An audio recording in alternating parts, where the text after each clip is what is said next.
Hi everybody, I welcome you all to Sri Chaitanya Live. We are back again with one more video on SCORE. तो जिन बच्चों को पता नहीं है, SCORE is India's largest scholarship examination that is happening right now. So run and register for this examination because ये बहुत बहुत बहुत ज़्यादा helpful है आपके future के लिए. तो जल्दी से देख लेते हैं कि SCORE के technicalities क्या हैं, ये कौन से क्लास के बच्चे दे सकते हैं. So basically, as I said, कि SCORE is a national level scholarship examination. तो pan India scholarship examination है. आप कहीं भी बैठे हो, किसी भी state में हो, then you are eligible to give this exam. Okay? So as I said कि yes, it is a national level scholarship examination. ये national level है. So if you feel that you are one of the brightest in your class, और अगर आपको लगता है कि आप रेडी हो to fight to compete with the brightest minds in our country, then you should definitely register for this examination. Okay? तो जल्दी से देख लेते हैं. ये grades 3 to grades 12 के बच्चों के लिए है. It is for the students of grades 3 to grades 12 and it is conducted by Sri Chaitanya, which carries a legacy of 40 plus years. आप समझ सकते हो कितनी prestigious legacy है ये. 40 plus years की legacy. ठीक है. टेस्ट का फॉर्मेट है both online and offline, so you can attempt the test online or you can go to your nearest center in whichever state you are. We have centers all over the country, so please visit your nearest center and you can attempt the test from there as well. ठीक है. अब चले आते हैं कि आपको क्या मिलेगा. So if you are performing good in this scholarship examination, you will be eligible for up to 100% scholarship. Can you imagine? Up to 100% scholarship के साथ ही आपको क्या मिलेगा? You will be getting many cash prizes and rewards. Along with that, the most exciting part, you will be eligible to visit NASA. Yes guys, NASA trip मिल सकता है आप लोगों को. तो जल्दी से जाओ और रजिस्टर करो. अभी हम देख लेते हैं कि डेट्स क्या है. हम आपको 2 मौके दे रहे हैं एग्जाम अटेम्प्ट करने के. First test date is on 28th of September. आज है 24 सितंबर. 28 सितंबर को डेट 1 है. So you need to run right now and register for this examination because the last date has come. It is 26th September. 26 सितंबर को last date to register है and 28th September is your exam date. तो आपका exam date है 28th सितंबर को. So make sure that you run to our portal, visit our portal जो अभी chat box में दिखेगा. Go there and make sure that you register today itself. Okay. So if you are not able to attempt the test in the first part, तो आप second attempt भी कर सकते हो. That is on 12th of October. तो 12th अक्टूबर को हम test date 2 के लिए आपको टाइमिंग दे रहे हैं. You are eligible to attempt the exam again on 12th of October and the registration for that ends on 10th of October. ठीक है. तो 10th October last day to register है for the slot 2. So make sure that you run right now and you mark these dates in your calendars. ठीक है. अब जल्दी से आ जाते हैं आज के टॉपिक पे. So as this is the last session on SCORE examination, हमने बहुत सारे सेशंस कंडक्ट किए हैं for different classes, from classes 7th to JEE and NEET. हमने सारे वीडियोस डाल दिए हैं अपने चैनल पे. You can go and check them. Whichever class you are in, make sure that you visit our YouTube channel and watch these videos, जिसमें हमने score related बहुत सारे इंफॉर्मेशन शेयर किया है. स्कोर का एग्जाम पैटर्न कैसा है, कौन से इंपॉर्टेंट टॉपिक्स है, along with 20 questions, 20 to 30 questions we discuss in every video from every class. जैसे आज हम क्लास 7th का प्रैक्टिस करेंगे, वैसे ही हर एक क्लास का 8th, 9th, 10th, JEE, NEET सारे टॉपिक्स का, सारे क्लासेस का हमने बहुत सारे वीडियोस शूट करके दिया है already. So make sure that you go watch those videos because if you watch those you will get a clarity कि कैसे टाइप के क्वेश्चन स्कोर एग्जामिनेशन में एक्चुअली आते हैं. सो make sure that you practice enough questions ताकि आपका confidence build हो जाए और आप एकदम स्कोर एग्जाम में जाके बहुत मस्त एग्जाम दे के आओ. ओके. चलो, तो आज का टॉपिक है complete syllabus final revision mock test.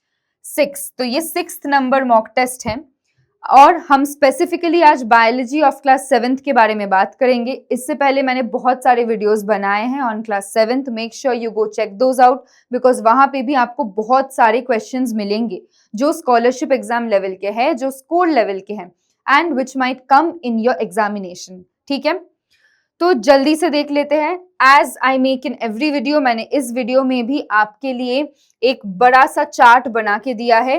This chart contents all of the important topics, all of the important chapters that you need to study for the score examination. Along with that उसके सब topics कौन से हैं, तो class 7th के आप अगर बच्चे हो and if you are attempting the test then make sure that you do not lose any marks in biology। ये मैंने specifically इसीलिए बनाया है ताकि आप जब एग्जामिनेशन के लिए बैठोगे तो आपको बायोलॉजी से कोई भी मार्क्स लॉस ना हो। ओके, तो सबसे पहले nutrition in plants, nutrition in animals, weather climate adaptation and respiration in organisms, ये 4 चैप्टर भाई सबसे ज्यादा इंपॉर्टेंट है। क्लास 7th के सभी चैप्टर्स इंपॉर्टेंट है but these 4 chapters are the most important because सबसे ज्यादा क्वेश्चन इन्हीं चैप्टर्स में से आते हैं। तो अगर आप क्लास 7th में हो and if you're watching this video then make sure that you take a screenshot of this chart because this is extremely important। ये चार्ट अगर आपने देख लिया, ये चार्ट के हिसाब से अगर आपने पढ़ाई कर ली तो मानो स्कोर एग्जामिनेशन आपका ही है। You are ready to ace in this examination. So make sure that you take a screenshot या फिर कुछ भी लिख लो इसको कहीं पे भी, make sure that you do it because this is extremely important। इसको cheat sheet मान सकते हो आप, okay? This is like a cheat sheet for the examination। चलो अब क्वेश्चंस पे आ जाते हैं। तो आज हम 20 क्वेश्चंस सॉल्व करेंगे। This is the last session on score, so I want all of you to actively participate and like answer these questions। So I hope all of you will be able to answer all of the questions by now क्योंकि examination आ ही गया है। Now you guys must be revising। तो देख लेते हैं कि कैसे questions हैं। तो the first question, which process primarily enables legumes to grow in nitrogen deficient soils? तो बताया है which process primarily enables legumes। अब legumes कौन सा है, क्वेश्चन का मतलब समझ लेते हैं। बताया है कौन सा ऐसा प्रोसेस है जो इनेबल करता है लेग्यूम्स को ग्रो करने में इन नाइट्रोजन डेफिशिएंट सॉइल्स। अब नाइट्रोजन डेफिशिएंट सॉइल्स मतलब नाइट्रोजन कम है, ठीक है। तो ऐसे सॉइल में लेग्यूम्स कैसे ग्रो कर सकते हैं? Nitrogen is a very important it's a very important compound. अगर नाइट्रोजन नहीं रहेगा तो प्लांट की ग्रोथ नहीं होगी because nitrogen is extremely important. But we also know that the nitrogen is in this form। तो atmospheric nitrogen होता है N2 के फॉर्म में, ठीक है। This is the atmospheric nitrogen, but ये नाइट्रोजन अवेलेबल नहीं होता है for the plants to take up। So plants can take up nitrogen in the form of ammonia, or nitrate और नाइट्राइट, ठीक है। तो इन फॉर्म्स में plants can take up the nitrogen. तो इसीलिए नाइट्रोजन फिक्सेशन के चलते हमें N2 जो एटमॉस्फेरिक नाइट्रोजन है उसको कन्वर्ट करना पड़ेगा in these forms so that it is accessible to the plant. अब ये कौन करता है? ये करते हैं leguminous plants. These leguminous plants they are present in the root nodules, ठीक है। ये जो लेग्यूम्स होते हैं they are present in the root nodules. तो ये रूट नोड्यूल्स में प्रेजेंट होते हैं, right. They are present in the root nodules. So when they are present in the root nodules they are able to fix the nitrogen. तो वो nitrogen fixation करते हैं and that is done in the root nodules of the plants. तो ये कौन करता है? ये करते हैं rhizobium. So rhizobium is the one जो रिस्पॉन्सिबल है फॉर दिस नाइट्रोजन फिक्सेशन, ठीक है। तो इसका आंसर हो जाएगा C, nitrogen fixation by the nodules. Okay, तो this is the process which primarily allows the growth of legumes in nitrogen deficient soils. Clear? Microorganism का नाम पूछेंगे तो बताना है rhizobium. Rhizobium grows, it has a symbiotic relationship इसका symbiotic relationship रहता है and it allows the legume to grow properly in the nitrogen deficient soil. Okay, चलो next question, which part of nephron actually filters out waste from the blood. अब बताया है कि nephron, nephron कहाँ पे present है बताओ मुझे, nephron is present in the kidney, ठीक है, nephron is present in the kidney. बहुत सारे बच्चे कंफ्यूज हो जाते हैं न्यूरॉन और नेफ्रॉन में। रिमेंबर, न्यूरॉन है हमारे ब्रेन में, this is in the brain, in the nervous system, okay, this is in the brain, in the nervous system, but here we are talking about the nephrons. तो nephrons क्या होते हैं, nephrons are the structural and functional unit of the kidney. तो nephrons kidneys में present होते हैं। So these nephrons, they have many parts, Bowman's capsule, glomerulus, DCT, PCT, बहुत सारे parts है। अगर आप अपना book खोलोगे तो you will see a very big picture, एक नेफ्रॉन का पिक्चर दिया होगा, ठीक है। अब क्वेश्चन में पूछा है कौन सा ऐसा पार्ट है नेफ्रॉन का that actually filters out waste from the blood. अब ब्लड से जो वेस्ट मटेरियल फिल्टर आउट होगा, ये अल्ट्रा फिल्ट्रेशन कहते हैं इस प्रोसेस को। तो आपको बताना है कि ये ultra filtration is a step in urine formation, okay. तो अल्ट्रा फिल्ट्रेशन जो होता है ये कौन सा पार्ट ऑफ नेफ्रॉन करवाता है। So remember, the part of the nephron that allows ultra filtration is none other than our glomerulus. So glomerulus is the one जिसमें अल्ट्रा फिल्ट्रेशन होता है। यहाँ पे गलत दिया हुआ है, मेक श्योर कि आप कंफ्यूज मत हो जाओ, यहाँ पे ये टिक गलत जगह पे आ गया है। सो दी correct answer will be the glomerulus. So remember the glomerulus is the one जो अल्ट्रा फिल्ट्रेशन करवाता है। glomerulus का स्ट्रक्चर कैसा होता है देख लेते हैं। So the structure of the glomerulus is something like this, ठीक है, ये एक bundle of capillaries है, okay, it's like a bundle of capillaries। ये हो जाएगा हमारा Bowman's capsule, this is our Bowman's capsule, right? ये है हमारा Bowman's capsule एंड यहाँ पे है हमारा glomerulus, this is our glomerulus, okay. It's like a bundle of capillaries और ये bundle of capillaries actually help करता है in the filtration, ultra filtration होता है in the glomerulus. Make sure that you mark this, ये याद रखना यहाँ पे गलत मार्क किया हुआ है, okay. Next, so now coming to question number 3। यहाँ पे बोला है a grassland food chain collapses if decomposers disappear. मतलब क्वेश्चन का मतलब क्या है, तो ग्रासलैंड इकोसिस्टम कोलैप्स ही कर जाएगा अगर हम डिकम्पोजर्स को हटा देंगे, मतलब ग्रासलैंड इकोसिस्टम फिनिश्ड हो जाएगा। तो ये क्यों होगा और ये कैसे होगा, ठीक है, रीजन क्या है इसका। तो डिकम्पोजर्स क्या होते हैं, decomposers are the ones that obtain minerals from the dead and decaying matter. So ये क्या करते हैं, ये obtain minerals, okay, obtain minerals from the dead and decaying matter, okay, from dead and decaying matter, ठीक है, decaying matter. तो अब जब हम डिकम्पोजर्स की बात कर रहे हैं तो अगर ये नहीं रहेंगे, ठीक है, तो पूरा फूड चेन ही कोलैप्स कर जाएगा। ये क्यों लगता है आपको ऐसा होगा, आपको क्या लगता है ऐसा क्यों हो सकता है कि अगर डिकम्पोजर्स ही नहीं रहेंगे तो हमारा फूड चेन कोलैप्स हो जाएगा।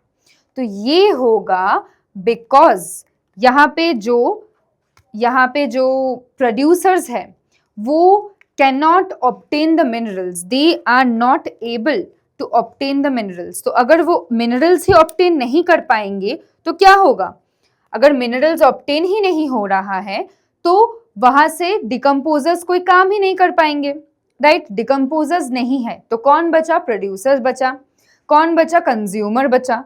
अब जो प्रोड्यूसर है वो तो मिनरल्स को डिकम्पोज नहीं कर पाएगा, वो मिनरल्स को ऑब्टेन नहीं कर पाएगा। तो सॉइल में जब डेड एंड डिकेइंग मैटर रहेंगे तो उससे मिनरल्स कोई नहीं ले पाएगा।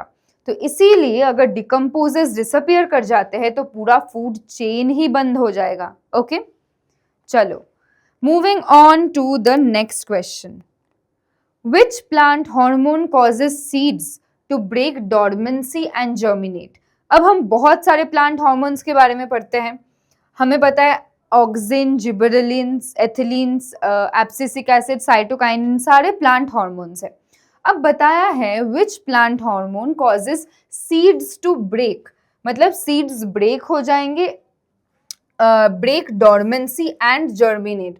तो सीड्स की डॉर्मेंसी खत्म हो जाएगी. डॉर्मेंसी मतलब एक सीड बहुत सालों से या बहुत दिनों से डॉर्मेंट है, मतलब उस सीड से हमें कोई प्लांट नहीं मिल पा रहा है, उस सीड से हमें कोई फ्रूट नहीं मिल पा रहा है. That is called a dormant seed. तो अब ऐसा प्लांट हार्मोन का नाम बताओ जो इस सीड डॉर्मेंसी को ब्रेक कर देगा, मतलब सीड्स को नॉर्मल बना देगा and will help them germinate. Okay, तो याद रखना, whenever we are talking about seed dormancy and germination, we have to give the answer as gibberellin. तो इसका आंसर हो जाएगा gibberellin. ठीक है, gibberellin is the plant hormone which is responsible for bringing back the seeds to the normal state as well as helps in the germination. ठीक है, clear. जैसे हमें पता है ऑक्सिन हेल्प्स इन इलोंगेशन. ठीक है, ऑक्सिन और एक प्लांट हार्मोन है जो इलोंगेशन ऑफ द प्लांट में हेल्प करता है. इथिलिन क्या करता है? Ethylene helps in ripening. ये फूड राइपेनिंग, फूड को पकने में हेल्प करता है. फूड राइपेनिंग ये होता है इथिलिन की वजह से. वैसे ही जिबरेलिन के थ्रू हम सीड डॉर्मेंसी को ब्रेक कर सकते हैं एज वेल एज हम जर्मिनेशन भी करवा सकते हैं. Okay, next. अब हम जाते हैं नेक्स्ट क्वेश्चन पे. An amoeba struggling in concentrated salt water will become shrunken. अब एक अमीबा इमेजिन करो. This is an amoeba suppose. Okay, now this is inside a concentrated salt solution. ठीक है, कॉन्सेंट्रेटेड सॉल्ट वाटर के अंदर ये amoeba फंसा हुआ है. Okay, it is under a concentrated solution. Okay, now what happens? What do you mean by a concentrated salt solution? इसका मतलब होता है hypertonic solution. Okay, hypertonic solution. अब ये hypertonic solution चीज क्या है मैम? So hypertonic मतलब the amount of solute, the amount of solute will be more. ठीक है, अब इस सॉल्ट वाटर में सॉल्यूट कौन है? ऑब्वियस सी बात है, सॉल्यूट इज द सॉल्ट. तो मतलब इस अमीबा को जिस सॉल्यूशन में हम रख रहे हैं इसमें सॉल्ट की कॉन्सेंट्रेशन ज्यादा है. ठीक है, इसमें सॉल्ट ज्यादा है, तो ये एक हाइपरटोनिक सॉल्यूशन है. अब हमें ऑस्मोसिस क्या है वो भी पता है. We know that osmosis is the process by the मतलब जिस प्रोसेस से जो पानी रहता है. So water, it will flow from its higher concentration to its lower concentration. तो पानी जिस जगह पे ज्यादा है उस concentration से वो travel करके यहाँ पे आएगा जहाँ पे पानी कम है. ठीक है, तो अब क्या हो रहा है? अब यहाँ पे ये तो concentrated solution है, तो इसके अंदर पानी कम है, solute ज्यादा है. ठीक है, बट जो अमीबा है, ये तो हमारा अमीबा है, राइट? अब इस अमीबा के सेल में पानी इज प्रेजेंट, तो पानी यहाँ से निकल के बाहर आ जाएगा. It will come out of the cell and because of this the cell will shrink. Cell छोटा हो जाएगा. इमेजिन एक प्लास्टिक बैग या फिर एक बलून को इमेजिन करो. बलून के अंदर आपने पानी भर दिया तो बलून पूरा ऐसा फूला हुआ है. Now you are bursting the balloon. Balloon को आप एक पिन से फोड़ दो तो पानी निकल जाएगा, बलून भी ऐसा श्रिंक कर जाएगा, right? So that is what is called plasmolysis. तो इस प्रोसेस का नाम होता है plasmolysis. So plasmolysis is the process by virtue of which ये पानी is coming out of the amoeba cell. ठीक है, तो सेल श्रिंकेज जब होता है वो होता है because of the process of plasmolysis. Remember that.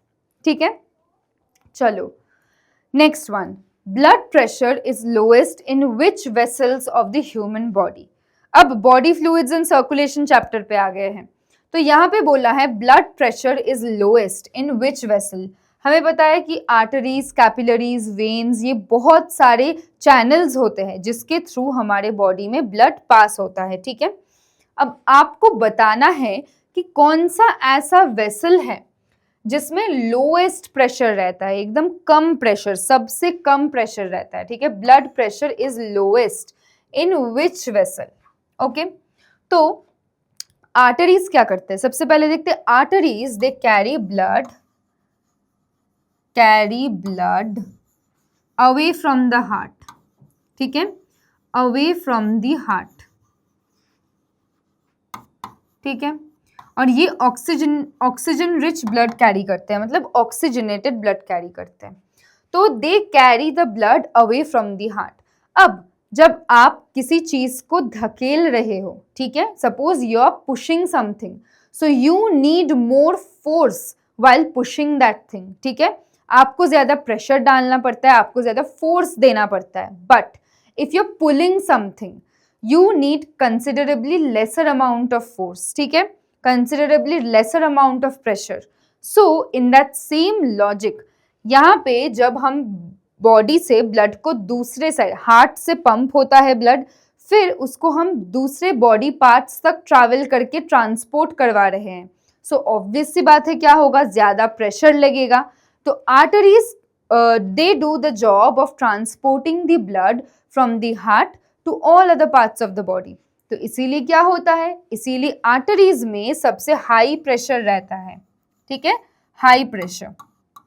But अगर हम वेन्स की बात करें, ठीक है, if we are talking about the veins, then they bring blood towards the heart, ये हार्ट के तरफ लेके आता है। तो इसीलिए इनमें लो प्रेशर रहता है, they have low pressure, okay, clear. तो इसीलिए blood pressure is lowest in the veins in the human body. Remember, veins carry blood towards the heart, arteries carry blood away from the heart. तो हम जब towards the body लेके आ रहे हैं, towards the heart लेके आ रहे हैं, तो उसमें लो प्रेशर की जरूरत होती है, ठीक है। तो वेन्स में लोएस्ट प्रेशर रहता है। Great, next. अब हम पहुंच जाते हैं हमारे नेक्स्ट क्वेश्चन पे, okay. Why do desert animals have highly concentrated urine? Highly concentrated मतलब उस urine में पानी कम है, okay, less water. This urine contains less water. तो अब बताया है कि why do desert animals have highly concentrated urine? अब desert animals है भाई, desert animals, desert में क्या होता है, पानी की scarcity ऐसे ही रहती है, पानी तो मिलता ही नहीं है डेजर्ट में। तो जो डेजर्ट के एनिमल्स होते हैं उनका हाईली कॉन्सेंट्रेटेड यूरिन रहता है to minimize the water loss. To what? To minimize the water loss. तो वाटर लॉस को मिनिमाइज करने के लिए, कम करने के लिए द डेजर्ट प्लांट्स, वो डेजर्ट एनिमल्स, वो क्या करते हैं, वो यूरिन को कॉन्सेंट्रेटेड कर देते हैं ताकि यूरिन के फॉर्म में ज्यादा पानी ना निकल जाए। अगर ज्यादा पानी यूरिन के थ्रू निकल जाएगा तो बॉडी तो डिहाइड्रेटेड हो जाएगी। अब बॉडी डिहाइड्रेटेड हो गई है बट बाहर पानी ही नहीं है पीने के लिए, बिकॉज इट्स अ डेजर्ट। तो अब तो वो एनिमल प्रॉब्लम में आ जाएगा। तो इसीलिए वो क्या करता है, to minimize the water loss, वो अपने यूरिन में पानी कम कर देता है ताकि यूरिन कॉन्सेंट्रेटेड निकले और बॉडी में वाटर रिटेंशन भी होके रखे। Okay, clear. चलो जल्दी से चले जाते हैं next question. In cross pollination genetic diversity is ensured by. तो इन क्रॉस पॉलिनेशन में genetic diversity is ensured by what? Cross pollination मतलब क्या होता है, हम दो अलग, वी आर डूइंग व्हाट, हम दो अलग प्लांट्स के बीच में पॉलिनेशन करवा रहे हैं, ठीक है। सेल्फ पॉलिनेशन मतलब एक ही प्लांट में male and female parts are present and they are fertilizing with each other. But जब हम क्रॉस पॉलिनेशन की बात कर रहे हैं तो दोनों चीज अलग अलग प्लांट्स में है, it's not in the same plant. तो तब क्या होता है, तब ये होता है कि हमें अगर जेनेटिक डाइवर्सिटी मेंटेन करके रखना होता है, if we want to maintain genetic diversity, कि हाँ भाई जो भी नए प्लांट्स आएंगे they should be similar to their parents but they should not be exactly same to their parents. उनमें थोड़ी सी जेनेटिक डाइवर्सिटी रहनी चाहिए। तो ये हम कैसे इंश्योर करते हैं? We ensure this